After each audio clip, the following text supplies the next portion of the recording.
Bismillahirrahmanirrahim. Assalamualaikum warahmatullahi wabarakatuh. Alhamdulillahirabbil alamin, hamdan katsiran tayyiban mubarakan fih kama yuhibbu rabbuna wa yarda.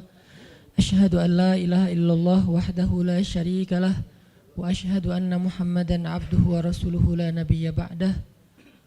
Allahumma salli wa sallim wa barik ala sayyidina Muhammadin kama dzakarahu dzakirun al-akhyar.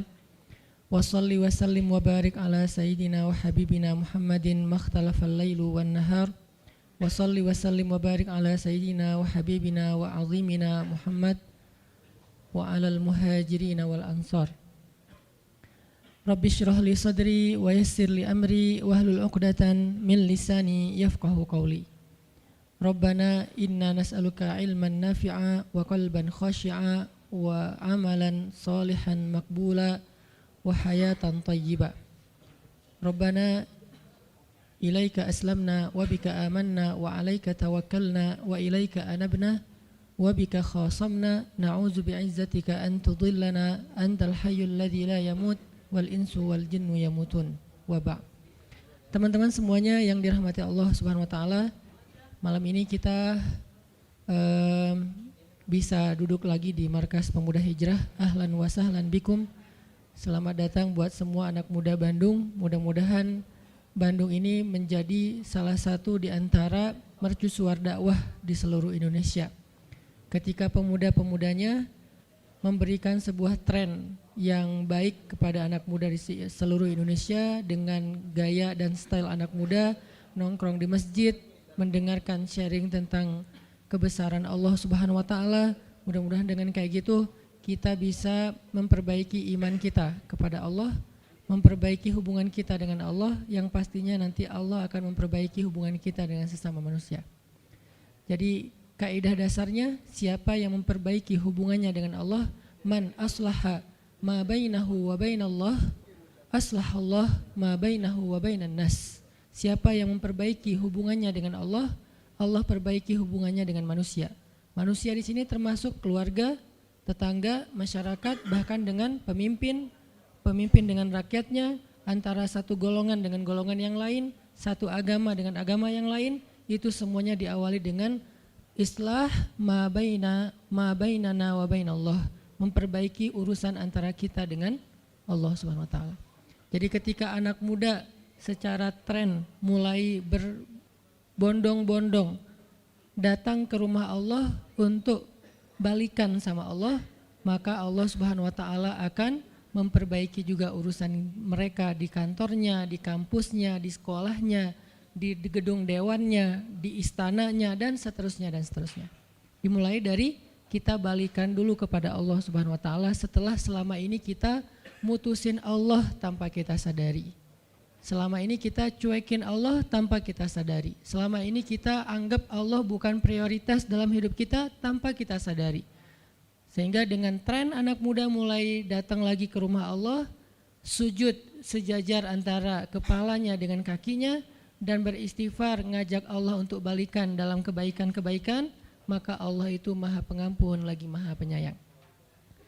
Teman-teman semuanya, malam ini kita sharing tentang diam. Benar gak sih? Benar ya? Tentang diam. Dan saya gak mau ngebahas dari sisi fikih, hukum diam, terus nanti ada juga yang bertanya tentang hukum puasa diam, puasa gak ngomong, dan seterusnya. Karena memang dakwah saya agak sedikit menghindari perdebatan fikih. Kita akan coba renungkan beberapa kisah tentang diam yang ada di dalam Al-Quran. Setidaknya ada 4 apa 5 gitu kisah tentang amazingnya diam itu di dalam Al-Quran. Yang menurut saya nih, setelah saya coba tadabbur beberapa ayat tentang kisah diam ini dalam Al-Quran, ternyata sama, poinnya tuh sama di antara semua kisah. Bahwa diam kalau kita lakukan itu tepat dan kita punya alasan yang jelas, maka diam itu akan menjadi jalan lahirnya keajaiban dalam hidup kita. Jadi jalan munculnya keajaiban dalam hidup kita. Banyak orang yang berbicara untuk membela diri. Padahal kalau dia diam, Allah yang bela dia. Kita ngebela diri kadang-kadang gak ngaruh. Karena pembelaan diri kita tuh dianggap subjektif. Tapi kalau Allah yang bela dia, Allah punya banyak cara dan Allah menggenggam hati manusia. Sehingga ketika misalnya kita ribut dengan seseorang, setelah kita menjelaskan duduk perkaranya, kita ngejelasin yang sebenarnya terjadi apa, udah cukup diam. Dan jangan melanjutkan perdebatan. Kenapa? Biar nanti sisanya Allah yang akan beresin. Nah ini butuh apa untuk bisa kayak gini nih? Butuh iman. Karena kalau kita imannya lemah, kita kayak agak meragukan Allah bakal ngebelain kita. Padahal kita dalam posisi yang benar, mungkin kita akan terus-terusan bela diri. Kita akan tulis panjang sampai di scroll, kita akan narasi dengan kata-kata, kita akan berdebat, kita akan kerahkan semua teman-teman yang bisa ngebelain kita akan cari semua argumen, kita akan cari semua kesalahan dia dibalikin. Semua cara ini adalah cara orang untuk membela diri dengan cara berucap. Ternyata di Al-Quran Allah pernah menceritakan kepada kita cara membela diri dengan diam. Bahkan kadang-kadang ketika kita membela diri dengan berucap, justru Allah menjauhkan dirinya dari kita. Allah pergi. Kenapa Allah pergi dari kita, berpaling dari kita? Karena saat kita membela diri dengan berucap, dengan ngomong, dengan broadcast, dengan komen, dengan bikin caption dan seterusnya, kadang-kadang di dalam kata-kata kita itu ada hal yang justru gak benar. Ada yang bohong terpaksa gitu. Akhirnya gara-gara pengen bela diri kita jadi bohong. Gara-gara pengen bela diri kita jadi cari-cari kesalahan orang lain. Gara-gara pengen bela diri kita jadi buka aib. Gara-gara pengen bela diri kita jadi melebih-lebihkan sesuatu yang harusnya gak kayak gitu. Artinya justru karena kita berucap, karena kita ngomong malah jadi salah. Akhirnya orang gak respect, Allah lebih gak respect lagi. Sehingga malam ini kita pengen belajar tentang gimana cara menjemput keajaiban ketika kita punya masalah dengan seseorang lewat diam. Mungkin teman-teman sering mendengar hadis yang disampaikan oleh para penceramah, para ustadz. Hanya mungkin malam ini kita akan lebih banyak ngambil contoh.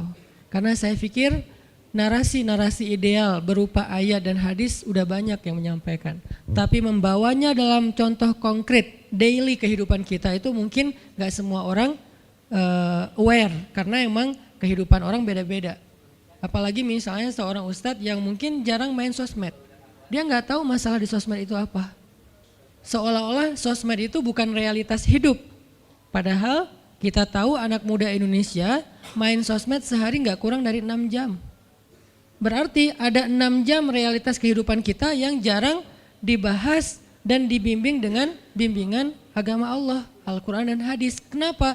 Karena realitas ini kurang difahami oleh sebagian guru-guru, oleh sebagian ulama yang mereka emang agak gak terlalu akrab dengan sosmed. Mereka gak akrab dengan yang namanya Instagram, YouTube, Twitter, Line apalagi. Karena Line ini anak mudanya mungkin ABG banget kan.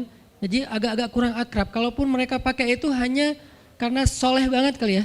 Karena soleh banget jadi mereka pakainya sebatas sekedar share ceramah doang. Jadi gak main. Bukan pemain sosmed lah. Sekedar menggunakan sosmed sebagai media panggung ceramah. Udah share. Itu juga kadang-kadang yang nge-share-nya admin. Jadi gak ngulik gimana cara itu kurang ngulik. Padahal realitas sosmed itu udah jadi realitas daily kehidupan kita. 6 jam kita ada di sosmed dan 6 jam itu tetap waktu yang akan dihisap oleh Allah. Bukankah selain harta, selain tenaga, selain amal, waktu juga akan dihisap? Maka waktu kita 6 jam itu apakah tidak ada hubungannya dengan agama? Ada banget. Sehingga saya mencoba untuk semampu saya bareng dengan kita semuanya belajar. Bisa nggak ya kita jadi smart netizen? Atau dalam kehidupan sehari-hari bisa jadi smart citizen dengan sikap diam. Gimana sikap diam citizen, smart citizennya? Lagi di jalan, ketika orang lain mungkin bikin kita bete, bikin kita emosi, bisa nggak kita diam? Di rumah ketika kita berselisih dengan pasangan, bisa nggak kita diam? Di kos-kosan ketika kita digedor-gedor terus minta uang kos-kosan sama bu kos, bisa nggak kita? Itu mah ngumpet ya. Salah contohnya. Ya gitulah pokoknya. Jadi kita akan coba bahas diam ini dari angle daily kehidupan kita. Karena saya lebih suka kayak gitu biar langsung praktis bisa dipakai. Memang hadis-hadisnya banyak. Salah satu yang paling terkenal, man kana yu'minu billahi wal yaumil akhir falyakul khairan aw liyasmut. Cuman contohnya doang yang beda-beda. Narasinya sama, kontennya sama. Cuman contohnya beda tergantung angle seorang ustadz dan wawasan kehidupan yang dia jalanin. Dia hidupnya sebagai apa? Kalau hidupnya sebagai seorang ustadz yang ada di dalam masjid, mungkin ya contoh-contohnya adalah tentang di dalam masjid, tentang bergaul sesama ustadz, dengan aktivis manggilnya akhi ukhti. Tapi kalau dia kehidupannya main, berarti dia akan ngambil contoh tentang main. Gimana kita biar tetap bisa soleh walaupun kita lagi main dan seterusnya. Tapi narasinya sama. Man kana yu'minu billahi wal yaumil akhir falyakul khairan aw liyasmut. Atau nanti cerita yang lain kata Nabi, yang paling banyak memasukkan orang ke dalam api neraka dua. Satu lisannya, kedua kemaluannya. Ini dua hal yang paling sering menyebabkan orang masuk neraka. Kalau kemaluannya kita tahu artinya dia hawa nafsu, syahwat. Kalau lisan ini ngomong, justru gara-gara kita ngomong banyak, kadang itu jadi kayak pemberat timbangan keburukan kita dan itu tuh rugi gitu. Makanya kita perlu belajar, bukan saya ngajak kita, kita diam aja seharian. Kayaknya agak kurang fair juga ya. Dan saya juga gak diam seharian. Susah kalau untuk diam seharian, apalagi sama keluarga, kan kita butuh ngobrol sama teman. Ya serealistis mungkin dan senatural mungkin. Cuman kalau lagi ada kasus bisa nggak nih kita diam? Terutama kalau lagi ada kasus. Terutama kalau lagi ada masalah. Dan saya yakin kita tuh pasti sering punya masalah dengan seseorang. Gimana caranya kita diam? Gimana cara Nabi diam ketika diomelin oleh Aisyah radhiyallahu anha? Ngomel, diam. Aisyah ngomel kepada Nabi, nggak menceritakan aib orang lain, nggak mencela, cuman ngomel karena lagi cemburu. Nabi diam. Beres Nabi diam, baru Nabi nanya, udahan Aisyah? Udahan. Terus Aisyah mau apa? Udah. Jadi nggak didebat sama Nabi. Padahal Nabi kalau mau mendebat, hadisnya banyak banget. Tinggal sesungguhnya saya bersabda, kan beres ya. Udah selesai, tapi kok Nabi nggak pakai hadis? Kok malah kita yang pakai hadis Nabi untuk mendebat? Sementara Nabi pemilik hadis nggak pakai hadis buat berdebat. Kalaupun beliau berdebat, perdebatan yang positif, perdebatan yang konstruktif, yang membangun, yang memberikan hasil yang insya Allah tetap menjaga akhlak. Itu yang disebut dengan wajadilhum billati hiya ahsan. Tapi kalau dengan keluarga, Nabi itu nggak suka debat. Istrinya ngambek, istrinya rame-rame nggak mau nggak mau ngomong sama Nabi, ya udah Nabi di mihrab ngomong aja sama Allah sama Jibril. Ternyata lebih dahsyat lagi. Ketika Nabi di mihrab ngomong sama Allah dan Jibril doang, akhirnya istri-istrinya lebih dari seminggu ngerasa kayak nasib kita gimana ya, kok Nabi udah nggak mau ngomong sama kita lagi, kok kita digantung gini gitu kan ya. Akhirnya turunlah ayat Al-Quran yang menegur istri-istri Nabi gara-gara perilaku mereka kepada Nabi. Ini menunjukkan bahwa ayat-ayat tentang diam itu menjadi solusi itu luar biasa loh. Dan saya pengen malam ini sebagai motivator, katanya sebagai motivator saya pengen memotivasi kita supaya kita percaya diam itu solusi. Diam itu keajaiban. Nggak usah komen itu ternyata, nggak nge-replay komen head itu ternyata bagus. Nggak usah terlibat dalam perdebatan di sosmed itu tuh bagus banget. Saya hari ini tadi sore posting tentang update berita di Palestina, ada seorang perempuan yang ditembak di perbatasan sama orang Israel. Kenapa saya turn off si komennya? Karena saya tahu ini akan mengundang emosi. Jadi takutnya malah kemana-mana kan, jadi ngomong politik, jadi ngomong apa, mending di turn off aja deh. Tapi kalau yang lagi saya dibully, saya biasanya nggak nge-turn off. Yang di turn off tuh hal-hal yang sifatnya memunculkan polemik yang semakin melebar, jadi kurang produktif. Akhirnya kita offin dulu komennya. Tapi saya tetap pengen share itu biar orang update berita dari sana tuh lagi apa. Dan mudah-mudahan saya berharap itu di repost orang banyak, akhirnya jadi minimal membangun awareness masyarakat dunia bahwa Palestina itu layak untuk merdeka. Dari dulu udah layak untuk merdeka sejak mereka dijajah oleh Israel. Itu aja doang sih kampanyenya. Tapi saya nggak mau kampanyenya melebar kemana-mana sehingga di offin dulu aja komennya. Kenapa? Off komen itu kadang-kadang bagian dari diam baik. Ngapain juga kita ladenin komen yang macam-macam walaupun mungkin komennya itu ada yang kita berpihak sama dia, sepaham dengan dia, ada yang beda.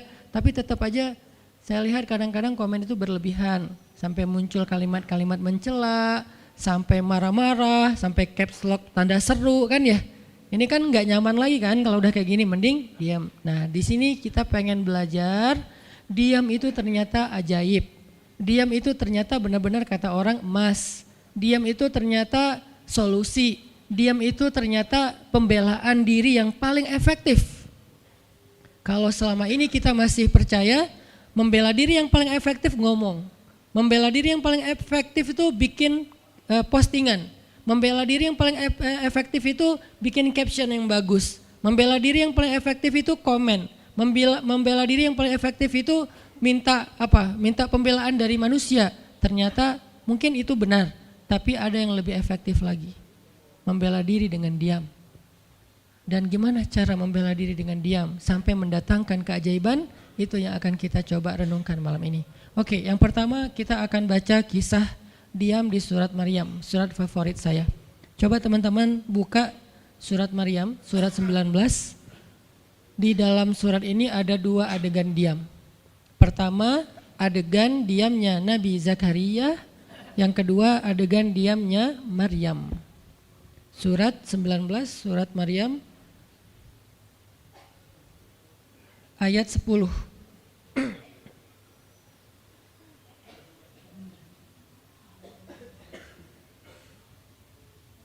Sekaligus kita pengen belajar kalau kita lagi diam pas kita dicerca, ketika kita disakiti, ketika ada masalah dengan seseorang, kalau kita diam kita ngapain gitu kan gitu ya, nggak diam doang kan, kita ngapain. Nah di sini kita belajar surat 19, surat Maryam ayat 10 dan 11. Kita tilawah bareng-bareng ya, saya baca habis itu teman-teman ikutin.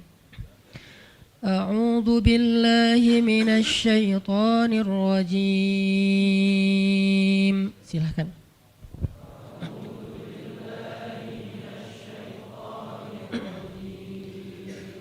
Bismillahirrahmanirrahim.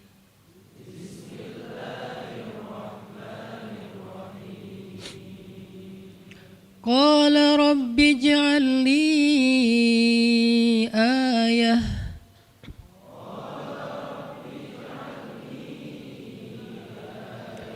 Qala ayatuka alla tukalliman nasa thalatha layalin sawiyya.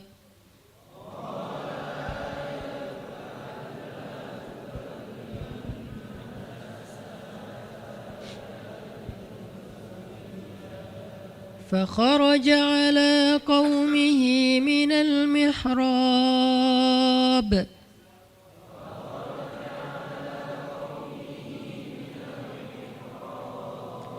فأوحى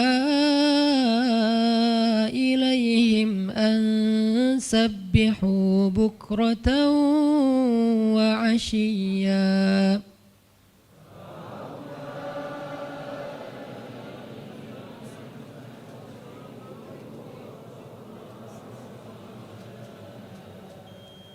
Berkatalah Zakaria, Rabbi, berikanlah untukku sebuah pertanda bahwa aku akan punya anak laki-laki. Allah berfirman, tanda-tanda bagimu adalah engkau tidak akan bisa berbicara dengan manusia selama 3 malam berturut-turut. Maka keluarlah Zakaria kepada kaumnya dari mihrabnya dan memberi mereka isyarat supaya mereka bertasbih kepada Allah setiap pagi dan petang. Ini adalah adegan, kita lanjutin sekitar 2 menit sebelum azan. Ini adalah adegan ketika Nabi Zakaria dapat berita gembira akan punya anak laki-laki. Karena Nabi Zakaria berdoa minta anak laki-laki dari sejak nikah sampai usia 80 tahun. Kurang lebih sekitar 50 tahun berdoa. Lama banget, ya Allah beri anak, ya Allah beri anak. Sampai iparnya udah punya anak keren namanya Maryam, iparnya adalah Imran. udah punya anak, keren banget, cewek, solehah, dari kecil udah beribadah di Masjidil Aqsa. Zakaria masih minta anak, ya Allah, ya Allah, ya Allah. Sampai puncaknya Zakaria ngelihat Maryam dapat makanan dari langit. Zakaria datang ke mihrab Maryam, terus di situ udah ada makanan yang bukan dibawa oleh Zakaria. Zakaria nanya, "Anna laki hadza ya Maryam?" Maryam dapat dari mana makanan ini? Kata Maryam, "Huwa min indillah, dari Allah." Kata Maryam. Gimana caranya? Kata Maryam, Allah punya cara sendiri. Allah yarzuqu may yasha bighairi hisab. Terserah Allah gitu. Masya Allah, Masya Allah. Zakaria kagum sama Maryam, langsung pergi ke mihrabnya Zakaria, sholat, dan di dalam sholatnya Zakaria berdoa, hunalika da'a Zakaria rabbah. Di saat itulah Zakaria benar-benar nangis berdoa kepada Allah, ya Allah, Rabbi habli min ladunka dzurriyyatan thayyibah innaka sami'ud du'a. Ya Allah, beri saya anak seperti dia, seperti Maryam. Engkau maha mengijabah doa dan saya enggak pernah berputus asa meminta kepadamu. Udah 50 tahun lebih. Tiba-tiba Allah bilang, ya Zakaria, inna nubasyiruka bi ghulam ismuhu Yahya lam naj'al lahu min qablu samiyya. Zakaria, sekarang kami akan perkenankan doamu, kamu akan punya anak, beri dia nama Yahya. Belum pernah ada anak seperti dia yang soleh di muka bumi. Zakaria kaget, walaupun doa, tapi beliau masih berpikir kayak, gimana caranya saya punya anak? Ini kayak tarik-tarikan antara logika manusia dengan iman. Imannya percaya Allah Maha Kuasa, tapi logikanya gimana caranya? Istri saya sudah tua, saya juga udah tua. Lalu Nabi Zakaria bertanya untuk biar lebih tenang, supaya logikanya nggak ragu lagi. Kalau imannya udah mantap, tinggal logika. Zakaria tanya, beri saya ij'al li ayah, beri saya bukti, tanda, gimana cara saya punya anak. Kata Allah, tandanya alla tukalliman nas salasa layalin sawiyya. Kamu tiba-tiba nggak bisa ngomong. Kamu sehat, kamu nggak punya masalah, tapi kamu nggak bisa ngomong. Mau ngomong tuh gak bisa. Kamu bisa tilawah, kamu bisa zikir, tapi kamu gak bisa ngomong. Bisa subhanallah, subhanallah, subhanallah. Bisa alhamdulillahi rabbil alamin. Gak bisa. Jadi baca Quran, kalau ada Quran, tapi dulu kan Taurat ya. Baca Taurat bisa, zikir bisa, hayya ala sholah, kalau azan ada azannya bisa. Pokoknya semua bisa kecuali mau ngomong tuh gak bisa. Masya Allah ya, luar biasa. Kenapa? Karena Allah pengen Zakaria zikir aja 3 hari. Jangan ngomong dengan manusia walaupun ucapannya baik kecuali zikir. Jadi kalau mau ngomong dengan manusia, subhanallah, masya Allah, alhamdulillah, bismillah. Cuman gitu doang ngomongnya. Gak bisa, lu mau kemana? Gak bisa. Insya Allah gitu. Jadi cuman bisa zikir. Saking Allah pengen Zakaria menghabiskan 3 hari sebelum Allah tunjukkan keajaiban hanya dengan berzikir. Apa poinnya di sini? Kalau kita pengen ada keajaiban dalam diam, maka isilah diam kita dengan zikrullah. InsyaAllah nanti kita lanjutkan setelah salat isya. Bismillahirrahmanirrahim. Teman-teman semuanya, kita lanjutkan tadabbur kita terhadap ayat di surat Maryam, ayat 10 dan 11, kisah keajaiban yang diperoleh oleh Nabi Zakaria alaihissalam. Dengan Allah anugerahkan untuk beliau anak yang super duper keren luar biasa yang bernama Yahya alaihissalam. Dan salah satu cara Allah Subhanahu wa taala mendidik Nabi Zakaria untuk menjemput keajaiban itu adalah Allah menyuruh Zakaria untuk diam dan mengisi diamnya dengan zikratullah bukratan wa asiyya. Mengingat Allah pada waktu pagi dan pada waktu petang. Artinya diisi dengan zikir. Dan waktu itu Nabi Zakaria menurut ulama tafsir, beliau tidak cacat lisannya, benar-benar bisa ngomong. Hanya tidak bisa bicara dengan manusia tapi bisa berzikir. Jadi beliau bisa zikir, bisa mengucapkan kalimat-kalimat Alkitab yaitu Taurat. Beliau bisa membaca ayat-ayat Allah, beliau bisa mengucapkan kalimat bismillah dan seterusnya, tapi nggak bisa ngomong dengan manusia. Dan itu terjadi selama 3 malam. Dan akhirnya setelah 3 malam, Nabi Zakaria tiba-tiba dapat berita gembira kalau istri beliau hamil. Ini pelajaran penting banget buat kita. Kalau ini pernah berlaku terjadi kepada Nabi Zakaria, keajaiban dengan cara kayak gini, maka ini juga akan terjadi kepada kita. Itulah alasan kenapa kisah tersebut direkam dalam Al-Quran, supaya dia menjadi pelajaran hudan lil muttaqin. Itu kenapa Allah katakan Al-Quran hudan lil muttaqin, petunjuk bagi orang yang bertakwa, orang yang pengen memperbaiki diri, orang yang pengen dapat solusi. Muttaqin, orang yang pengen wa may yattaqillaha yaj'al lahu makhraja, dapat jalan keluar. Wa yarzuqhu min haitsu la yahtasib, dikasih rezeki yang enggak terduga-duga. Wa may yattaqillaha yaj'al lahu min amrihi yusra, diberikan kemudahan. Wa may yattaqillaha yaj'al lahu yukaffir anhu sayyi'atihi, dihapuskan semua dosa. Wa yu'dhim lahu ajra, dikasih reward yang berlipat-lipat. Maka siapa yang pengen dapetin keajaiban-keajaiban orang bertakwa itu, maka jadikanlah Al-Quran sebagai petunjuknya, hudan lil muttaqin.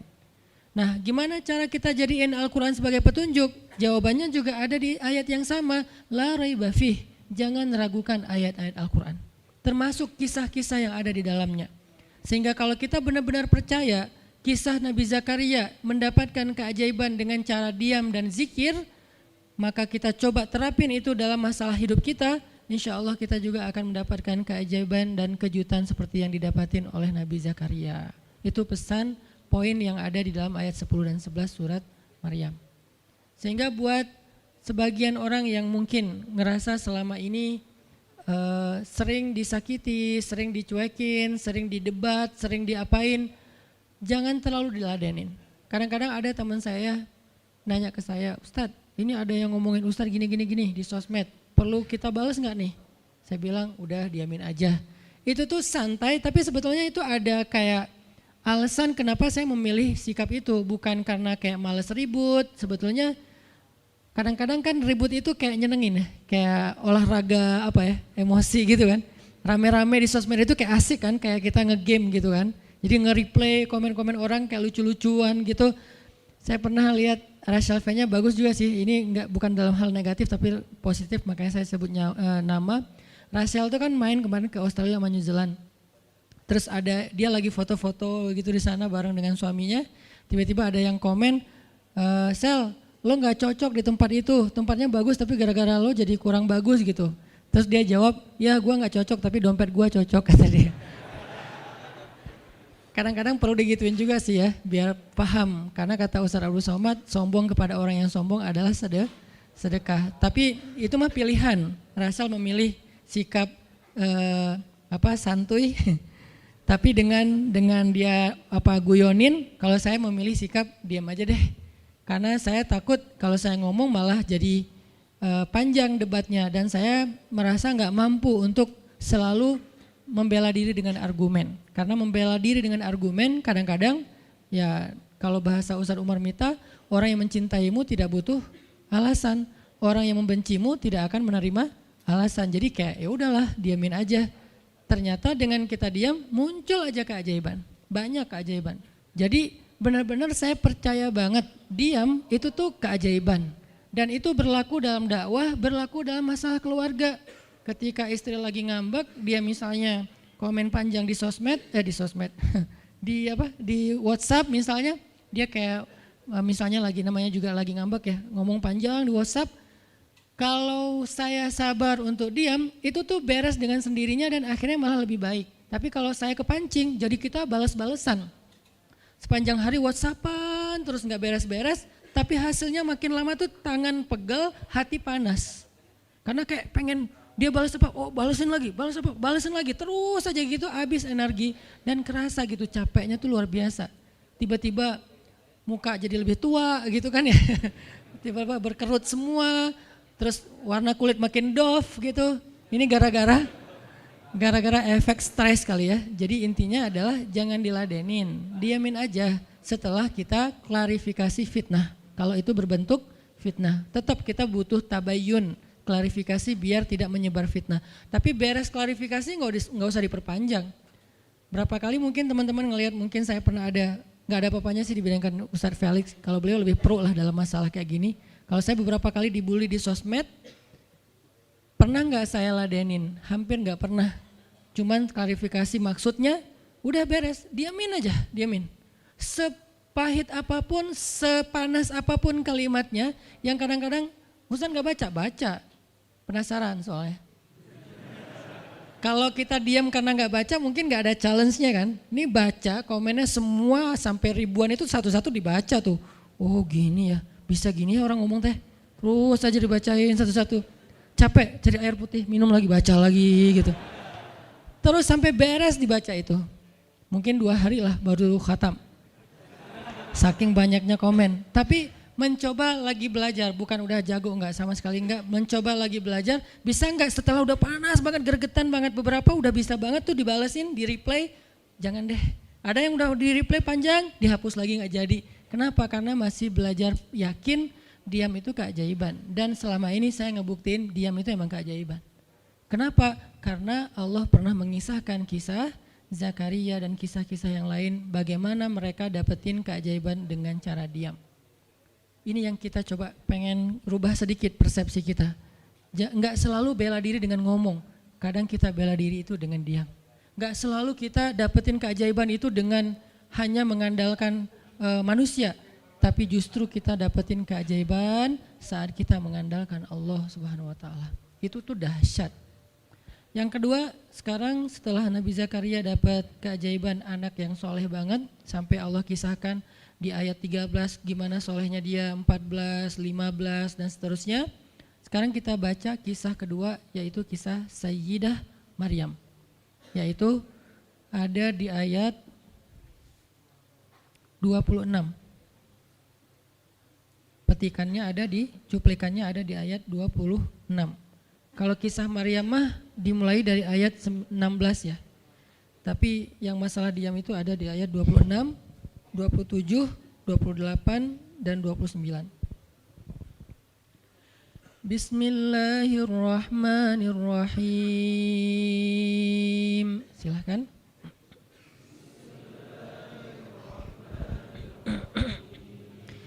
Fakuli washrabi wa qarri 'aina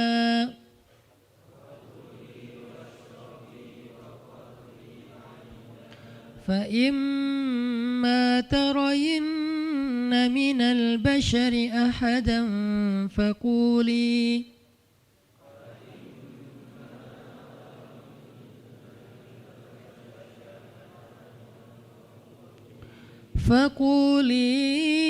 إني نذرت للرحمن صوما فلن أكلم اليوم إنسيا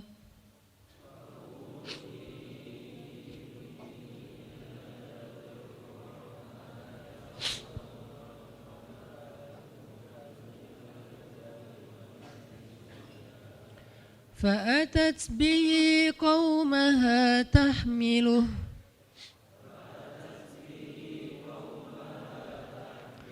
قالوا يا مريم لقد جئت شيئا فريا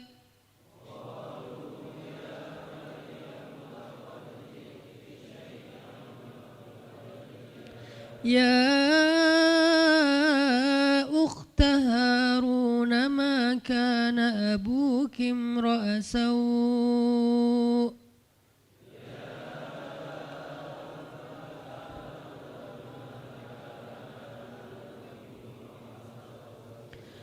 ما كان أبوك امرأ سوء وما كانت أمك بغيا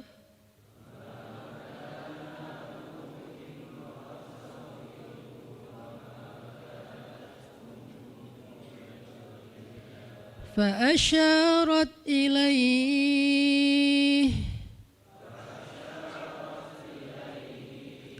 قالوا كيف نكلم من كان في المهد صبيا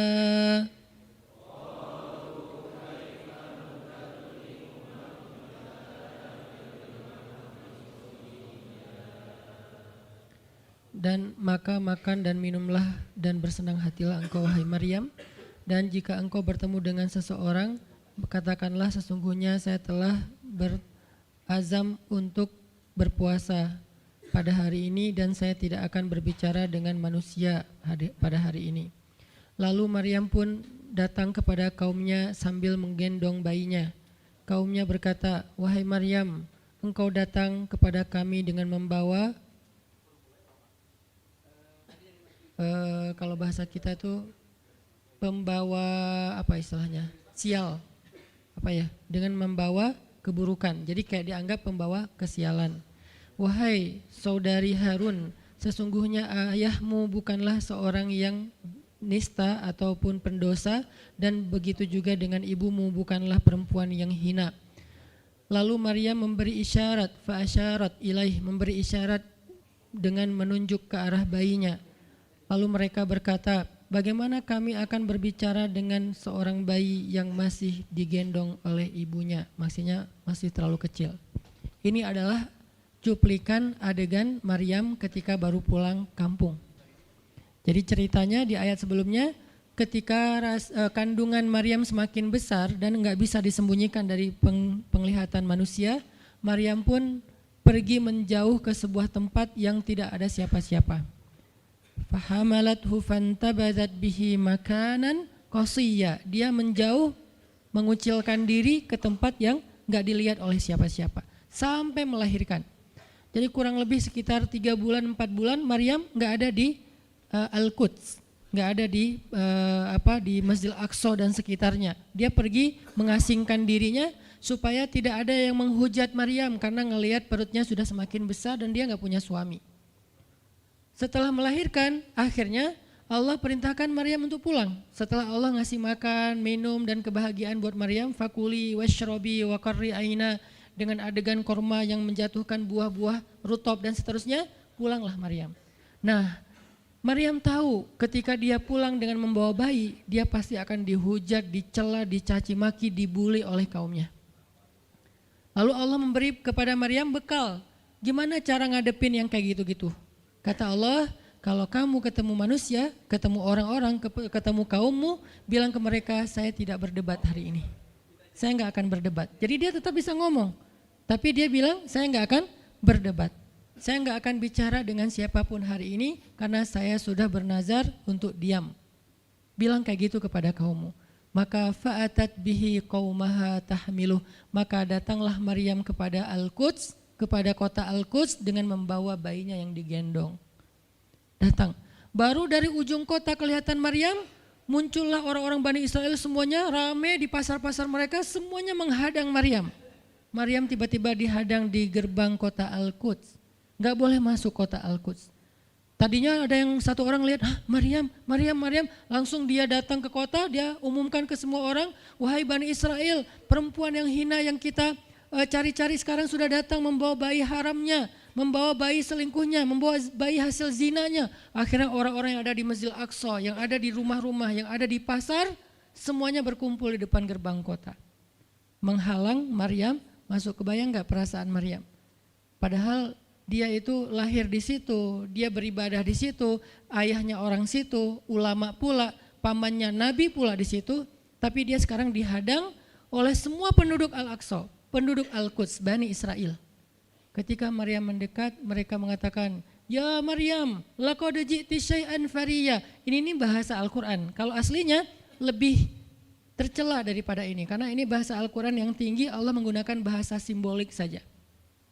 Yang terjadi, mereka mencela Maryam. Mereka bilang, Maryam kamu pembawa sial, Maryam kamu perempuan hina, Maryam kamu tukang zina, Maryam kamu selingkuh, Maryam kamu ternyata pelakor, segala macam. Kebayang gak seorang perempuan yang mulia dituduh dengan kata-kata kayak gini? Sedih, pengen jawab, pengen bilang saya ini gak pernah berbuat dosa, ini nih Allah yang ngasih kepada saya gak punya suami dan saya diberikan anak yang suci dan segala macam. Enggak. Tanya kepada Zakaria kalau gak percaya, saya punya buktinya segala macam, enggak usah, diam aja. Maryam bisa ngomong kalau mau. Maryam by the way adalah perempuan secerdas Sayyidah Aisyah. Dia itu kayak Aisyah cerdasnya, kayak Khadijah bijaksananya, kayak Fatimah lembutnya, kayak Asia sabarnya. Maryam itu istimewa. Sampai sebagian ulama mengatakan Maryam satu-satunya nabi dari perempuan. Satu-satunya nabi dari golongan perempuan. Sebagian kecil ulama ada yang menyebutkan demikian. Sehingga mereka menyebut Maryam alaihassalam. Saking Maryam ini keren banget, istimewa banget. Tapi jumhur ulama sejarah mengatakan Maryam bukan nabi, tapi dia perempuan soleha, orang soleh, bahkan satu dari 4 perempuan sempurna di muka bumi dan tidak ada yang kelima. Cuman ada 4. Kamula minar rijali katsir, kata Nabi. Laki-laki yang sempurna itu banyak, yaitu para rasul dan para nabi. Walam yakmul minan nisa illa arba'ah, tidak ada perempuan yang sempurna kecuali 4. Asiyah istri Fir'aun, kemudian Maryam anaknya Imran, kemudian Khadijah istri Rasulullah, dan Fatimah bintu Rasulullah. Artinya Maryam ini istimewa banget. Dia kalau mau argumen, dalilnya lebih banyak daripada para rabi-rabi Yahudi yang ada di situ. Karena ketika Maryam dulu berkhidmat di Masjid Aqsa, Maryam itu enggak belajar seperti yang lain-lain. Karena kan dulu orang Bani Israel itu paling anti sama cewek ya. Buat mereka perempuan itu kasta kedua. Seolah-olah perempuan itu enggak punya hak yang sama dengan laki-laki. Laki-laki punya hak belajar di Masjid Aqsa, perempuan enggak boleh. Ini kesenjangan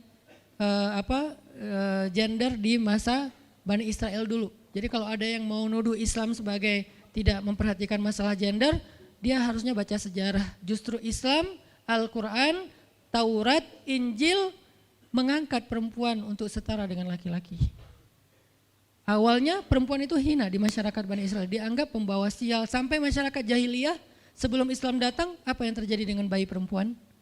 Dibenamkan dalam pasir hidup-hidup, dibunuh, dilempar dari bukit supaya mati langsung seketika. Kenapa? Termasuk Umar pernah membunuh bayi perempuan. Umar radhiyallahu an. Kenapa dia sedih banget? Karena dia ingat masa lalu ketika dia pernah membunuh bayi perempuan. Kenapa mereka membunuh bayi perempuan? Karena dianggap perempuan ini membawa sial. Tapi datang Islam mengubah tradisi itu. Mengubah persepsi publik. Yang tadinya perempuan dianggap hina, dalam Islam dikatakan surga ada di bawah telapak kaki ibu. Muncul harga diri perempuan naik. Apalagi sebaik-baik kalian yang paling baik untuk istrinya dan aku yang paling baik untuk istriku di antara kalian. Muncul lagi hadis, kalau seandainya laki-laki mau bersabar terhadap istrinya, maka harusnya dia bersabar 70 kali sehari kalau dia disakiti oleh istrinya. Yang ke-71 baru dia boleh marah. 70 belum boleh marah. Jadi perempuan, ibu-ibu, istri kalau mau bikin suaminya sebel sampai 69. Atau 70 boleh lah. Tapi yang ke-71, nah ini udah layak dimarahin. Tapi kan gak pernah ada sampai 70 kan. Paling juga 10%-nya lah, 7 kali sehari. Dan itu istiqomah setiap hari. Hari ini kok kamu gini lagi sih, kemarin udah beda hari. Jadi beda hitungannya, 0 lagi mulai dari awal. Tapi nanti ada hadis penyeimbang. Nabi itu kan bijaksana banget. Yang diajarin bukan cewek doang, cowok juga diajarin. Ketika hadisnya supaya memuliakan perempuan ada, nanti ada lagi hadis laki-laki. Seandainya seorang perempuan menjilat luka dan darah dan nanah di tubuh suaminya, itu belum bisa membayar satu saja kebaikan suami kepada dia. Jadi menjilat lukanya aja belum bisa bayar kebaikan, terus ngapain marah-marah coba. Sehingga dua-duanya ada nasihat untuk suami. Kalau istrinya lagi ngambek, namanya juga lagi sedih, ya udah kamu sabar aja 70 kali. Untuk istri, jangan ngambek, karena kalau kalian berbuat baik aja belum bisa bayar kebaikan mereka. Terus gimana dong Ustadz? Ya udah, sekarang solusinya adalah sama-sama mengambil sisi baiknya. Kayak gitu nasihat Nabi. Makanya saya agak kurang setuju kalau khutbah Jumat itu memakai hadis menjilat darah dan nanah. Karena yang dengar suami. Wah benar nih khutbah Jumat, saya senang banget khutbah Jumat hari ini. Pulang-pulang, mah tadi khutbah Jumat keren banget. Nih mah, kebenaran aku catat, nih mah gak bisa. Kalau khutbah Jumat pakailah hadis sabar 70 kali.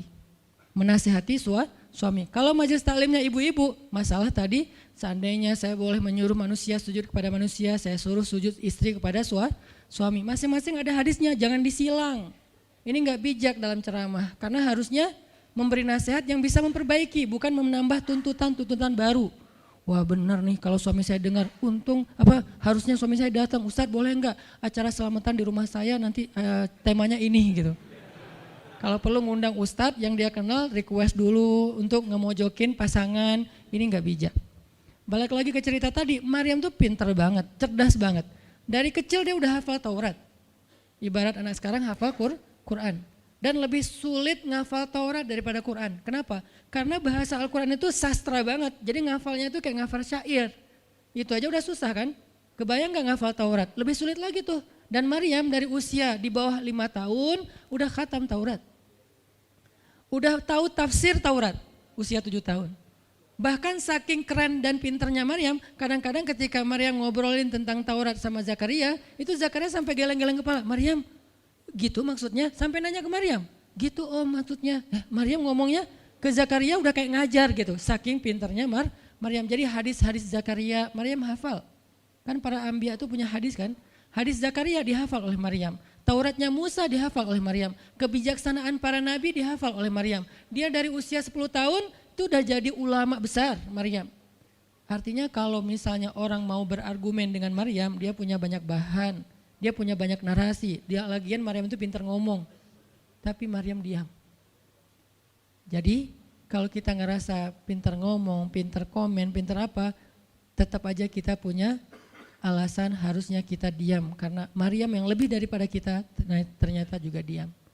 Akhirnya Maryam diam. Dikatakan ya ukhta Harun. Diingatkan lagi dengan kemuliaan keluarga Imran. Ya ukhta Harun ma akana abuki imra'asau wa ma kanat ummuki baghiya. Ayah kamu itu Imran loh Maryam, kamu enggak malu punya bayi di luar pernikahan sementara keluarga kalian itu keluarga baik-baik. Apa kamu tega menyakiti ayahmu, mencoreng nama besar dan nama baik keluarga besarmu dan seterusnya. Maryam makin luar biasa, panas banget, sedih banget. Dan Maryam itu yang lebih berat lagi teman-teman. Mungkin kalau kita digituin agak kebal ya. Terutama cowok lah. Cowok kalau digituin agak kebal karena emang kurang berperasaan sih kalau cowok ya. Coba lihat dari angle cewek. Cewek itu lebih peka loh dari kita. Kita mah mungkin lebih mudah lah diam. Diomelin, diam aja. Karena kita kan orangnya agak santuy gitu kan. Kalau cewek itu gak bisa gitu. Makanya lihat angle ini dari angle cewek. Kalau tadi Zakaria, sekarang Maryam. Dan Maryam lebih peka daripada semua cewek yang ada di muka bumi.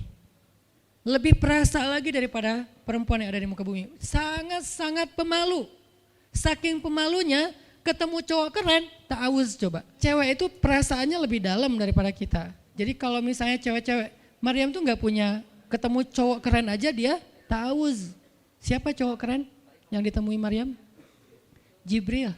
Gabriel loh yang ditemuin. Dan waktu itu Jibril menjelma. Apa? Fatamassala laha basyaran sawiyya. Jibril menjelma sebagai basyaran sawiyya. Allah yang ngomong tuh, cowok keren. Allah yang bilang keren. Kalau kita merasa udah paling keren, menurut Allah biasa-biasa aja. Karena Allah pernah menciptakan Yusuf, Allah pernah menciptakan Muhammad, Allah pernah menciptakan Yahya. Kita merasa paling keren, Allah pernah menciptakan Sarah, perempuan paling keren juga, Aisyah, Fatimah. Jadi buat kita kayak udah kegeeran paling keren se-Bandung gitu kan ya. Menurut Allah mah biasa. Kalau Jibril, Allah sendiri yang bilang dia tuh emang keren. Jibril emang bukan malaikat, tapi kalau ketemu manusia, kecuali para nabi, Jibril itu menjelma sebagai manusia. Supaya tidak terlihat wujud aslinya. Karena gak kuat orang lihat wujud aslinya Jibril. Nabi Muhammad aja pertama ngelihat Jibril dengan wujud aslinya pas di Gua Hira itu lari tuh. Takut, saking ngerinya Jibril tuh. Jangankan manusia, malaikat aja segan sama Jibril. Jibril lewat malaikat. Gak berani malaikat. Kenapa saya bilang kok disegani? Allah yang bilang di Al-Quran. Dia itu malaikat yang disegani. Dzu mirratin. Dzu mirrah kalau bahasa kita malaikat yang sangat berwibawa. Sehingga di antara malaikat aja gak ada yang sembarangan bicara sama Jibril. Mau bicara sama Jibril kayak aduh segan malu gitu malaikat, cuman gak pakai itu mah Sunda ya. Pokoknya malaikat mah gak berani ngomong sama Jibril saking segannya. Kenapa? Gagah banget wujud aslinya. Ketika dia membentangkan sayapnya, itu sayap menutupi timur dan barat. Jadi matahari, bulan, bintang udah gak kelihatan. Yang kelihatan cuma Jibril dengan keagungannya. Itu belum Allah ya, baru ciptaan Allah. Jibril salah satu makhluk Allah yang paling agung. Sehingga saking kerennya Jibril, Allah gak menyebutnya dengan nama malaikat. Padahal golongannya malaikat, tapi Allah menyebutnya dengan Ruhul Quds, Roh Kudus, yaitu Jibril. Nah ketika ketemu dengan Maryam, Jibril bermisal itu menjelma sebagai basyaran sawiyya, cowok keren banget. Saking kerennya Jibril, Umar aja terkesima ngeliat Jibril. Pernah Jibril datang ngajarin iman, Islam, ihsan kepada Nabi Muhammad, dan Umar ngeliat Jibril terkesima, gak bisa ngomong, diam aja. Benar-benar speechless banget nih Umar. Jibril udah pulang, baru Nabi nanya, Umar tahu gak itu siapa? Hah, apa Rasul? Gitu, saking masih kayak terkesima. Apa Rasul? Tahu nggak barusan siapa? Siapa ya Rasulullah? Saya nggak kenal orang itu, kok keren banget. Kata Rasul, itulah Jibril. Masya Allah, itu Jibril. Ya Alhamdulillah bisa ngeliat Jibril langsung, tahu gitu tadi. Gitu ya. Kalau bahasa kita mah udah langsung pengen foto-foto kan sama Jibril. Kebayang nggak cowok sekarang lihat Jibril? Baru lihat apa artis Korea aja kita udah kayak gimana kan, BTS atau apa, udah segala macam, udah guling-guling, udah gigit jari, baru BTS doang. Kadang-kadang nggak ngeliat BTS langsung, cuma lihat di TV doang udah aku nggak bisa gini, aku nggak bisa gitu kan ya. Belum ketemu Jibril loh. Jadi nggak ada lah artis sekeren Jibril. Baru Yusuf aja udah pada ngiris tangan, belum malaikat. Sampai ketika cewek-cewek ketemu Yusuf, mereka bilang apa? Ini bukan manusia, ini malaikat. Jadi gantengnya Yusuf tuh bukan ganteng-ganteng apa? Itulah. Ganteng kok hewan gitu kan. Ini ganteng-ganteng malaikat. Belum ada tuh film atau sinetron itu. Yusuf itu ganteng-ganteng ganteng-gantengnya tuh malaikat. Levelnya tuh level malaikat. Jadi kalau ada Jibril, ada Yusuf kayak, nih yang mana Yusuf, mana Jibril ya? Keren dua-duanya. Nah Jibril datang ketemu Maryam bukan di atas panggung rame-rame. Berdua coba, intimate banget kan. Kalau di atas panggung teriak-teriak gak keren lah, biasa aja. Ini tuh berdua, private banget. Di satu ruang kecil, berdua gak ada yang tahu, tiba-tiba Jibril berdiri di depan Maryam senyum dengan khas senyumnya malaikat yang mematikan gitu. Maryam pas buka mata lagi zikir ngelihat Jibril depan matanya keren banget. Langsung Maryam bilang apa? A'udzubillah. Wibawa banget kan Maryam? A'udzubirrahmani minka in kunta taqiyya. Jadi emang elegan sih orang-orang soleh itu. Dia langsung nunduk, dia bilang A'udzubirrahmani minka in kunta taqiyya. Aku berlindung kepada Allah yang Maha Rahman. Kenapa ngomongnya Rahman? Karena keren. Kalau enggak keren, a'udzubillah. Karena keren, a'udzubirrahman. Tapi masih ta'awuz, cuman pakainya Rahman karena Allah tuh Maha Pengasih yang udah bikin kamu tuh keren. Diksinya luar biasa ya.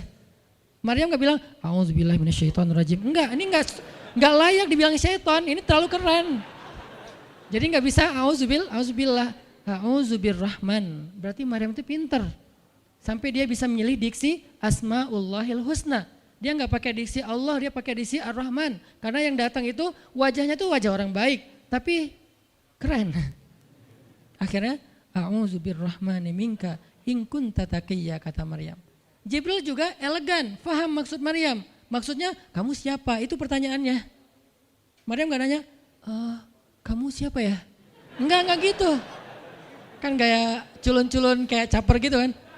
Kamu siapa ya? Aku ada salah sama kamu. Enggak gitu sih Maryam ngomongnya.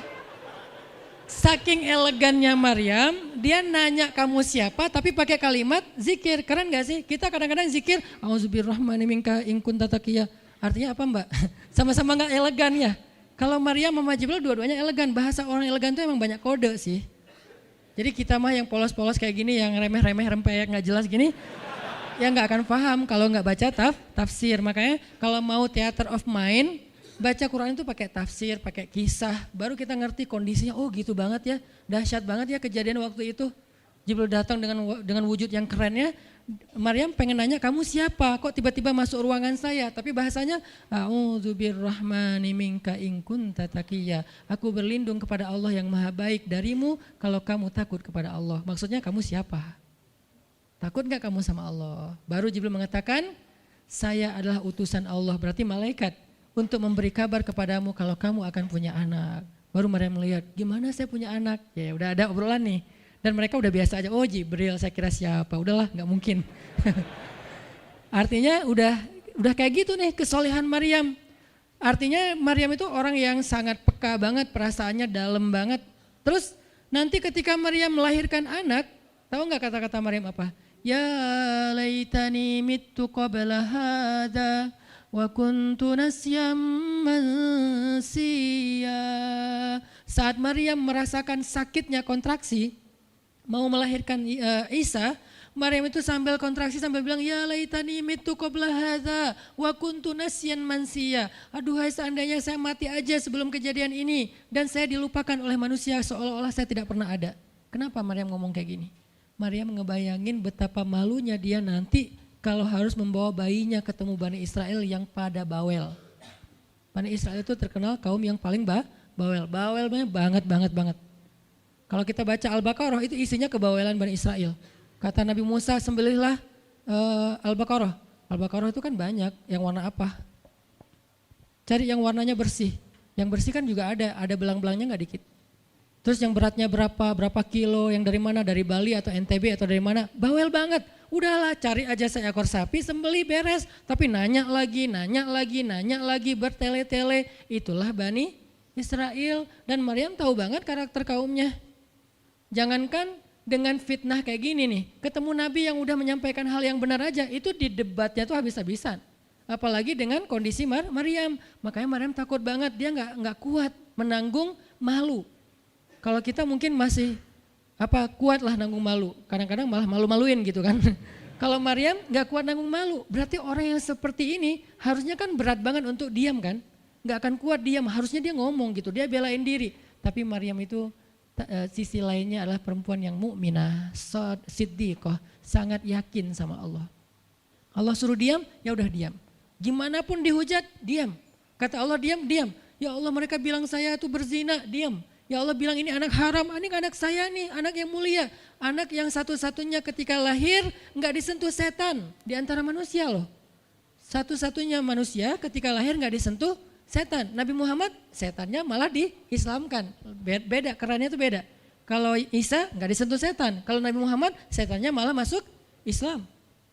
Masing-masing punya keistimewaan lah. Tapi satu-satunya manusia yang lahir nggak disentuh setan cuman Isa. Kita semuanya pernah disentuh. Lahir langsung. Apa sih lo datang-datang ke dunia nambah-nambahin kerjaan gua gitu kan. Kita nih orang biasa, jadi pas lahir tuh udah ada langsung setan bisik-bisik, yuwas wisufi sudurin nas, makanya disuruh azan kan. Karena kenapa? Biar nggak dibisikin sama setan. Dan kalau bisa suara azan kita harus lebih lembut daripada suara setan, karena setan juga kayak nge-tricky gitu. Saya ibu kamu. Anak bayi dinina bobokan sama setan, hiduplah iblis gitu-gitu kan. Jadi kayak di dokter nama setan, iblis itu keren, iblis itu soleh, iblis itu baik, tapi pakai bahasa nasyid. Lagunya tuh kayak akustik gitu, lembut banget gitu kan. Makanya suara muazin kalau azanin anaknya yang lembut, jangan azan Allahu Akbar, asyhadu alla ilaha illallah. Dia malas ke masjid nanti kalau udah dewasa. Kenapa? Gue malas banget dengan suara ini nih. Salahnya siapa coba? Salah ayahnya. Belajar azan di Al-Latif sama Muzammil, sama Teras Tahfiz. Biar azannya tuh kayak Allahu Akbar. Bayinya senyum-senyum. Ntar gue bisa lebih dari itu. Canda. Intinya adalah Maryam itu pemalu banget. Jadi dia bisa banget untuk ngebales. Tapi dia diam. Sampai akhirnya fa'asyarat ilaih. Dia memberi isyarat. Arti memberi isyarat, dia nunjuk ke arah Isa alaihissalam yang masih digendong, kalau kalian mau ngomong aja sama bayinya. Allah yang nyuruh kayak gitu. Makin kayak marah dan makin menjadi-jadi orang Bani Israel ketika Maryam memberi isyarat nunjuk ke arah Isa. Mereka bilang, ya Maryam kamu udah gila apa? Sekarang kamu nyuruh kami bicara dengan bayi yang masih dalam gendongan ibunya. Benar Maryam tuh ternyata udah stres gila. Dia gara-gara ditinggal sama selingkuhannya sekarang dia jadi orang gila. Wah luar biasa tuduhan kepada Maryam. Maryam diam aja sedih, nahan air mata. Tapi bukan emotikon yang menggenang air mata di sini ya. Nahan aja air mata sampai kemudian Allah datangkan keajaiban. Jadikan bayinya bicara. Qala Isa bicara. Panjang lagi omongannya Isa. Ibuku ini baik, ibuku begini-begini, saya itu hamba Allah, saya itu anak yang suci, saya itu begini-begini. Sampai beres baru mereka pada pulang karena mereka merasa terbantahkan semua tuduhan palsu mereka kepada Maryam. Masuklah Maryam, disambut mulia oleh beberapa orang. Maryam itu perempuan mulia, Allah mendatangkan dia sebagai keberkahan. Tadi dituduh pembawa sial, sekarang disebut pembawa berkah. Mulailah Maryam terkenal. Isa dididik, kemana Isa pergi, anak-anak kecil segengnya Isa pengen jadi temannya Isa. Gue temannya Isa lo, gue temannya Isa lo. Gak lama kemudian Isa jadi temannya Yahya. Ketika dia udah bisa main sama Yahya, main berdua sama Yahya. Kemana-mana berdua, Yahya, Isa. Tapi usianya agak jauh berbeda. Ketika Yahya udah masuk SD, Isa barulah lahir. Jadi kayak agak sekitar 7-10 tahun lah kurang lebih mereka jarak usianya, tapi pas Isa udah remaja mereka udah nyambung ngobrol. Nah, kelebihan masing-masing, kalau Yahya ini penghafal kitab Taurat, datang Isa, Yahya menghafal kitab Injil. Yahya Nabi, Isa Rasul, satu level di atas Nabi. Kalau Nabi mengikuti ajaran Rasul sebelumnya, kalau Rasul membawa ajaran baru. Jadi sebelum Isa lahir, Yahya mengikuti ajaran Musa dengan kitab Tauratnya. Setelah Isa lahir, Yahya mengikuti ajaran Isa dengan kitab Injilnya. Jadi bisa dibilang Nabi yang mengikuti dua ajaran Rasul, Yahya alaihissalam. Dia menghafal dua kitab suci sekaligus, Taurat dan Injil. Perempuan, Maryam radhiyallahu anha, dia menghafal kitab Taurat dan Injil dari anaknya sendiri. Inilah kisah Maryam yang mendapatkan keajaiban dengan cara diam. Terakhir, kisah Nabi Muhammad SAW ketika beliau bahasa lebih tepatnya, dalam tanda petik ya, biar nggak bisa disalahin, kayak didiemin lah sama istri-istri beliau, gara-gara istri-istrinya ngambek. Di dalam surat At-Tahrim, surat 66, coba kita buka, surat 66. Ini juga kalau teman-teman baca kisah surat ini tuh luar biasa ya. Kita kayak baca novel atau kayak nonton film, keren banget. Saya memang senang banget dengan sirah Nabi dan para anbiya, dan terutama kalau sirah ini berbentuk storytelling, bukan data sejarah ya, karena membaca data sejarah itu emang agak-agak liar sih. Tapi kalau storytelling kan kita adegan ya, wah seru ya, itu lebih keren daripada Disney, Marvel, Endgame, atau apalah. Lebih seru baca sirah kalau kita paham. Surat 66 ayat 4. Ayat 5. Ayat 5. Itu tuh ceritanya, saya langsung ke ceritanya aja.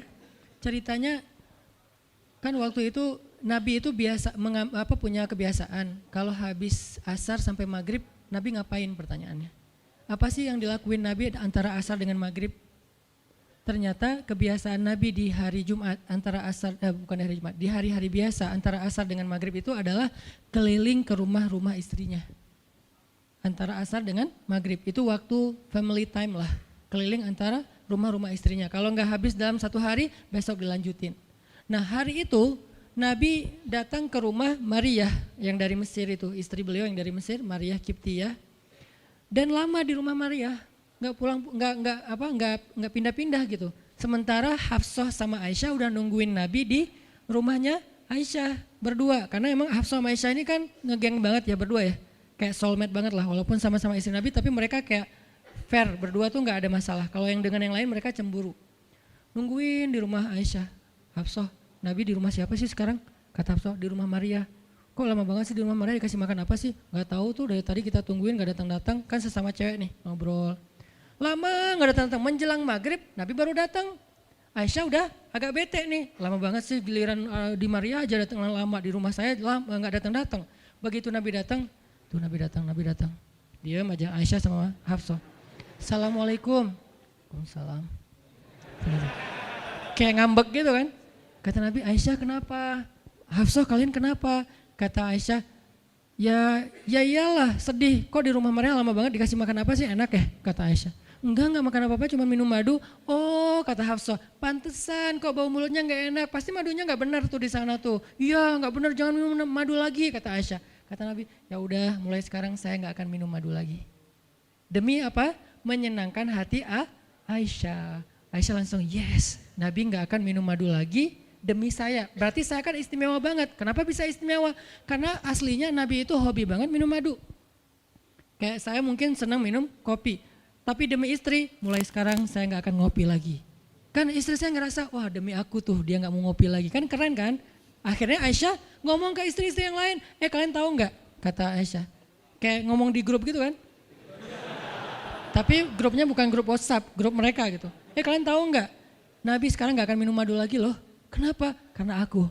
Wah keren ya Aisyah, istimewa banget ya, sampai Nabi rela gak minum madu, padahal madu itu baik, Nabi senang juga demi Aisyah, ya demi aku gitu. Akhirnya Aisyah bahagia. Allah gak ridho. Begitu Nabi ngomong kayak gitu, Allah turunkan ayat pertama surat At-Tahrim, ya ayuhan Nabi, Jibril langsung turun, ya Rasulullah ada WA bukan. Ada apa namanya? Ada pesan. Ada pesan tuh dari Allah. Kata Rasulullah, pesan apa Jibril? Nih, ya ayuhan nabi, lima tuharrimu ma ahallallahu lak tabtaghi mardhata azwajik. Kenapa engkau mengharamkan apa yang Allah sudah halalkan bagimu? Hanya pengen menyenangkan hati istrimu, wahai Rasul? Astagfirullah, astagfirullah, salah ngomong saya. Mengharamkan ya Allah halalkan. Astagfirullah ya Allah, mulai sekarang saya akan minum madu lagi. Astagfirullah, astagfirullah, maafin saya ya Allah. Jibril balik ke Allah, kasih tahu Nabi akan minum madu lagi. Nabi ngomong ke istri-istri yang ngumpulin semuanya, kecuali Aisyah. Semuanya dikumpulin. Ada Hafsah di situ. Wah istri-istriku, maaf ya aku salah ngomong kemarin depan Aisyah. Sekarang aku akan meralat, mulai sekarang aku akan minum madu lagi di rumah-rumah kalian. Jadi kalau sore aku lagi datang, siapkanlah madu seperti biasanya. Terus istri-istri Nabi ngerasa, Masya Allah Nabi sekarang minum madu lagi demi kita, gitu kan ya. Kan antara mereka kan saling pengen nunjukin siapa yang paling istimewa kan. Demi kita sekarang Nabi udah minum madu lagi, Nabi sampai meralat kata-katanya. Akhirnya ternyata kalimat itu sama Hafsah disampaikan ke Aisyah. Kalau bahasa sosmed kita di capture, di forward. Kan bahaya banget kan? Disampaikan ke Aisyah. Aisyah tuh lihat Nabi sekarang minum madu lagi loh. Demi siapa coba? Demi kami. Aisyah, innalillah, jadi Nabi gini. Cuman Aisyah gak sampai ngomong kayak kita. Dasarnya cowok dimana aja sama gitu. Itu mah kata-kata cewek sekarang ya. Kalau Aisyah kan elegan kan gak ngomong gitu. Akhirnya pas Nabi datang Aisyah diam. Aisyah diam. Kata Nabi, Aisyah kenapa? Aisyah kenapa?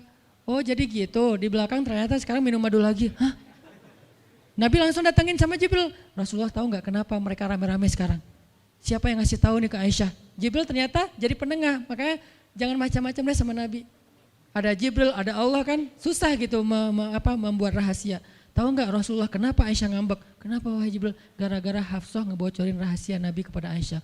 Oh ini kerjaan Hafsah, kata Nabi. Oke, Hafsah.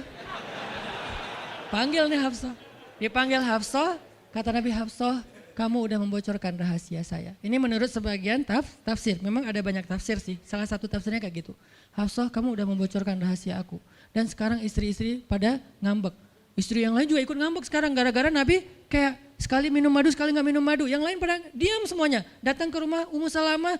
Assalamualaikum, Ummu Salamah, waalaikumsalam. Tadi kayaknya aku belum selesai jemuran, dah langsung pergi jemuran. Gak mau ngomong sama Nabi. Maria, assalamualaikum, waalaikumsalam. Kayaknya tadi aku lagi sibuk nyetrika deh. Jadi gak ada yang mau ngomong sama Nabi, diam semuanya. Nabi kan jadi sedih kan. Gara-gara siapa coba? Gara-gara Hafsah. Akhirnya Nabi bilang, Hafsah, aku kecewa banget dengan sikap kamu. Kamu gak jaga rahasia aku. Sekarang aku antar kamu pulangnya ke rumah Umar. Bahasa lainnya diceraikan. Hafsah dicerain sama Nabi.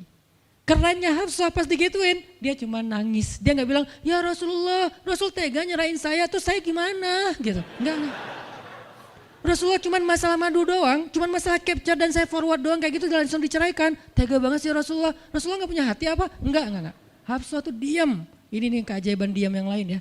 Diceraikan sama Nabi, innalillah, astagfirullahaladzim. Hafsah yuk kita pulang ke rumah Umar. Iya ya Rasulullah, pulang aja.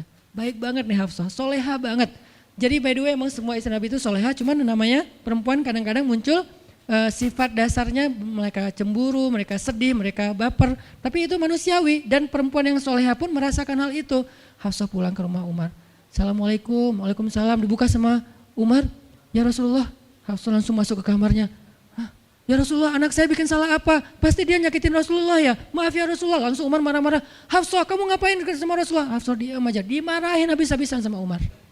Umar tahu sendiri sayang banget kan sama Nabi. Ketika ada masalah antara Nabi dengan anaknya, pasti yang dimarahin anaknya, bukan Nabi. Nabi pulang, Hafsah diomelin sama Umar, diam aja nggak ngomong apa-apa, diam. Akhirnya Jibril turun. Jibril turun, ya Rasulullah ada pesan dari Allah. Apa wahai Jibril?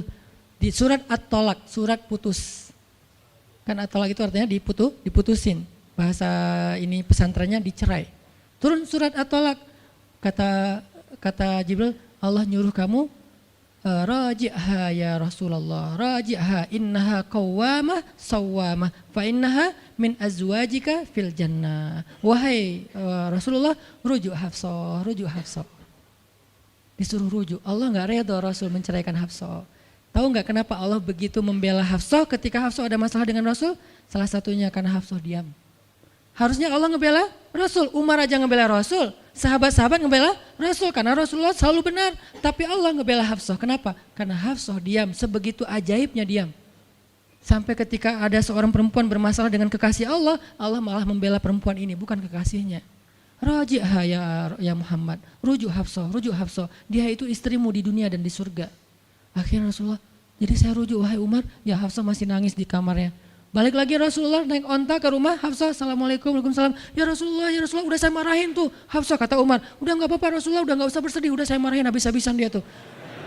Kata Rasulullah, Umar, aku pengen ngomong sama Hafsah. Ya Rasulullah jangan, biar saya aja ngomong, dia emang gak bisa ketemu sama Rasul. Ya Umar, aku pengen ketemu sama istriku. Hah, istrimu? Hafsah, itu Rasulullah. Keluar lagi Hafsah, soleha banget, lembut banget, keluar. Ada apa ya Rasul? Hafsah tuh gak marah-marah. Ada apa ya Rasul? Hafsah, aku pengen ngomong sama kamu. Umar diam bingung.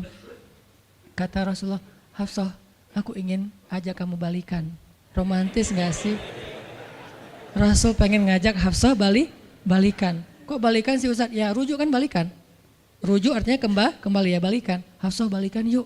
Umar bingung, hah balikan? Hafsah, Allah yang nyuruh aku untuk merujuk kamu. Umar makin bingung, Hafsah kamu keren banget. Sampai Allah belain kamu gitu. Kata Nabi, Hafsah, Allah turunkan ayat khusus tentang kamu di surat ini. Umar makin bingung, sampai turun ayat, Masya Allah, anakku ini subhanallah, Masya Allah gitu kan ya. Akhirnya, ya Rasulullah, Allah sampai turunkan ayat tentang masalah ini. Alhamdulillah, Hafsah sujud syukur, Hafsah nangis, Hafsah langsung meluk Rasul. Umar, aduh gimana nih? Udah beres gitu, Hafsah dibawa pulang sama Rasul, boncengan berdua. Hafsah boncengan sama Rasul. Naiklah mereka, mobil mereka yang bermerek onta itu. Gimana cara pulangnya? Di depan rumah Umar, Rasulullah langsung berlutut, langsung ngasih tangan buat Hafsah. Hafsah megang tangan Nabi, injak lutut Nabi, naik ke atas onta. Itu tuh romantis banget. Lalu Rasulullah bonceng Hafsah. Tadi kan cerita Hafsah dicerai sama Nabi itu kan heboh di grupnya istri-istri Nabi kan. Hafsah dicerai loh. Jangan-jangan kita juga dicerai. Soalnya Nabi udah gak mau ngomong sama kita. Astagfirullah. Jadi grup Nabi, istri-istri Nabi itu pada khawatir kalau mereka juga sama nasibnya dengan Hafsah. Pada bingung. Tapi tiba-tiba mereka ngelihat Hafsah pulang ke rumahnya dibonceng Nabi. Itu tuh langsung trending loh. Istri-istri Nabi, tahu gak tuh Hafsah dirujuk sama Nabi sampai turun ayat di surat At-Talaq. Oh gitu. Wah Hafsah keren banget ya. Wah istri-istri Nabi pada cemburu pada Hafsah. Diturunkan Hafsah, yang lain pada ngintip Hafsah. Sampai masuk ke rumahnya, Nabi beres di rumah Hafsah, keluar masuk ke masjid, dia aja di masjid. Istri yang lain Nabi gak mau ngomong. Aisyah, Ummu Salamah, Saudah, Maria, Sofia, siapa lagi? Yang Zainab bintu Jahsy, semuanya Nabi diamin, gak mau diajak ngomong. Datang satu-satu, ya Rasulullah mau dibuatin minum apa? Astagfirullah, subhanallah. Datang lagi Aisyah, Rasulullah capek, subhanallah. Diam semuanya, gak ada yang mau diajak ngomong sama Nabi. Udah mereka akhirnya pada pulang, bingung, nasib kita gimana ya? Tanya ke Hafsah yuk. Sekarang Hafsah jadi kayak selebritinya. Hafsah, pada datang ke rumah Hafsah. Hafsah bantuin kita dong. Sampai Aisyah aja yang tadinya kayak bisa dibilang kayak pemimpin istri-istri Nabi kan. Aisyah paling cerdas, paling disayang sama Nabi. Sekarang Aisyah diam-diam ngomong, Hafsah bantuin dong, kita nih lagi digantung sama Nabi. Kata Hafsah sekarang kan kayak lagi di atas angin gitu. Kalian sih nyakitin Rasul, cie. Hafsah tuh kayak wah lagi masa-masanya Hafsah gitu kan. Hafsah gimana dong? Ya udah ngomong aja langsung sendiri. Rasulullah nggak mau ngomong sama kita. Ya udah coba minta tolong ke ayah kamu Aisyah, kan ayah kamu dekat sama Rasulullah. Akhirnya ngundang Abu Bakar. Ya Abu Bakar, baca deh tafsir dari ayat-ayat ini. Abu Bakar datang, ayah tolongin kami dong. Kenapa? Kami itu dianggurin sama Nabi, didiamin, digantung udah seminggu lebih. Jangan-jangan kami juga dicerai kayak Hafsah. Kalau Hafsah dicerai tapi udah dirujuk, kami gimana nasibnya? Akhirnya ya udah biar aku yang ngomong sama Rasul. Datanglah Abu Bakar ke masjid. Rasul lagi zikir. Ya Rasulullah, itu istri-istrimu ngutus saya. Subhanallah. Ya Rasulullah, Masya Allah. Ya Rasulullah, la ilaha illallah. Abu Bakar aja Rasul gak mau ngomong sama dia. Padahal Abu Bakar itu udah paling akrab sama Nabi. Abu Bakar diam, gak bisa diajak ngomong nih. Abu Bakar balik lagi ke rumah istri-istri Nabi. Kata istri-istri Nabi, gimana Abu Bakar? Astagfirullah, innalillah, gimana kalau Abu Bakar aja gak bisa, gimana yang lain? Terus akhirnya datang lagi ke Hafsah. Hafsah bantuin dong, kita udah gak jelas nasibnya nih. Kata Hafsah, ya udah aku minta tolong ayahku ya. Hafsah masih kayak gak mau langsung ke dia gitu. Ya udah aku minta tolong ayahku ya, panggillah Umar. ayah bantuin mereka dong, nasib mereka sekarang lagi terkatung-katung gitu. Umar marah, kalian sih. Nah, tadi kan yang diomelin Hafsah kan, sekarang diomelin semua istri Nabi diomelin sama Umar. Dan salah satu kalimat omelannya Umar, itu tuh kerennya Umar sampai di repost sama Allah. Coba, ada nggak manusia yang kata-katanya di repost Allah? Nggak ada, cuman Umar. 2 kali kata-kata Umar di repost oleh Allah. Arti di repost apa? Ditayang ulang di Al-Quran. Kan repost itu berarti tayang ulang kan? Di capture, langsung di copy, paste, langsung ditayangin. Itu tuh kata-kata cuman Umar yang pernah digituin sama Allah. Kata-kata Umar apa? Ayat ke-5. Kata Umar, kalau kalian nggak minta maaf sama Nabi, Allah bisa aja mentalak kalian, menceraikan kalian dari Nabi, lalu menggantikan untuk Nabi istri yang lebih solehah, lebih hafizah, lebih bertaubat, lebih baik, lebih cantik, lebih perawan daripada kalian. Itu tuh kata Umar yang ada di ayat ke-5. Jadi bisa dibilang ayat ke-5 adalah ayat repostnya kata-kata Umar, saking kerennya Umar. Sampai Nabi pernah bilang kalau ada Nabi setelah aku, Umar lah orangnya, cuman gak ada Nabi setelah aku. Jadi kalau ada orang yang benci sama Umar, saya heran, dia baca sirah apa? Karena Umar tuh keren banget, Abu Bakar tuh keren banget. Kalau kita baca sirah mereka dahsyat tuh. Dan kalau ada yang bilang Umar sama Ali itu gak akur, aneh juga. Karena Ali memberi nama anaknya, yang pertama Abu Bakar, yang kedua Umar, yang ketiga Utsman. Ketika ditanya sama Umar, ya Abul Hasan kamu memberi nama mereka dengan nama-nama kami, kenapa? Kata Ali, aku berharap mereka jadi orang soleh seperti kalian. Terus gimana caranya? Ali ngasih nama Umar sementara dia benci sama Umar, gak mungkin dia benci. Masa ngasih nama orang yang dibenci kan? Dek namanya siapa? Namrud. Kok Namrud sih?